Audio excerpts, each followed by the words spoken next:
Are cell phone and internet blackouts coming across the globe?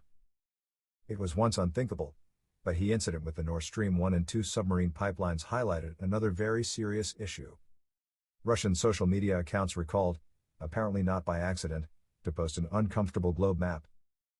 It depicts the thousands upon thousands of meters of different overseas cables that cross entire continents and to a large extent are currently keeping modern civilization standing. In the event of even a mini world war, without even dropping nukes, along with telecommunications satellites, fiber optic cables will be the first target. How are submarine cables protected?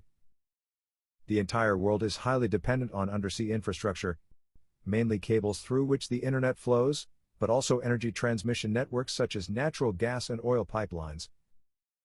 In the construction and installation of submarine cables, the focus is on operational security and typically no attack protection measures or ideas are provided.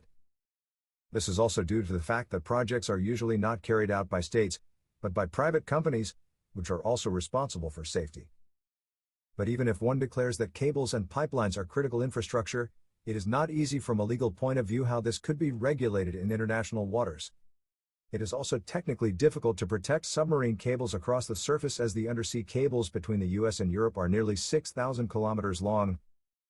Areas can be monitored with sensors, but acts of sabotage are extremely difficult to prevent. An attack on these infrastructures would be an absolutely suicidal act since no one would most likely endure this and everything would end with a preventive disarming strike. As recent history has shown, there are clearly obsessed people sitting on their Game of Thrones now, making decisions based on chicken foot predictions.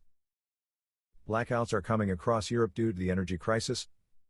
Once unthinkable, it is still possible that cell phones across Europe will have no signal this winter if power outages or power cuts knock out parts of cell networks across the region.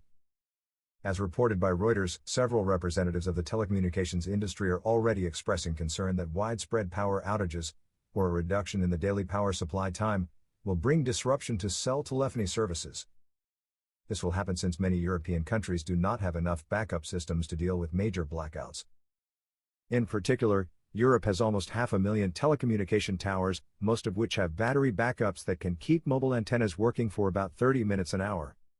Therefore, the risk of being without mobile phones at certain hours of the day is visible, and now providers are asking to be included in critical infrastructures that will not be affected by power outages, such as hospitals. Due to power outages, increased risks will also arise in the area of communication, which will require special intervention by governments. Currently, European Union countries including France, Sweden, and Germany are trying to ensure that communications can continue even if power outages drain the backup batteries installed in the thousands of mobile phone antennas that are scattered in their territory. It is noted that the competent Swedish agency is already working with telecommunications companies and other government agencies to find solutions. In Germany, Deutsche Telekom has 33,000 cell towers, and its mobile emergency systems can only support a small number of them at a time, a company spokesman said. The company will use mobile emergency power systems based mainly on diesel, in case of prolonged power outages.